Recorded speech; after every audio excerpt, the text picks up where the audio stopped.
So we're here today. Actually, this is really unprecedented. This is a great honor that we have today. 1.5 million flight hours with the U.S. Coast Guard on a single platform, the Dolphin helicopter. What an incredible history we have with Airbus. You talk about 30, it's not just over 30 years, it's 33 years, and we are counting. What a success story, not only for Airbus, but for the Coast Guard.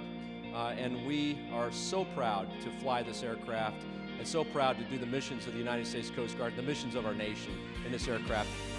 We have a little plaque here, but before I hand you the plaque, it says 1.5 million flight hours. Guys, this is not the end. So we look forward to supporting the United States Coast Guard for many years ahead.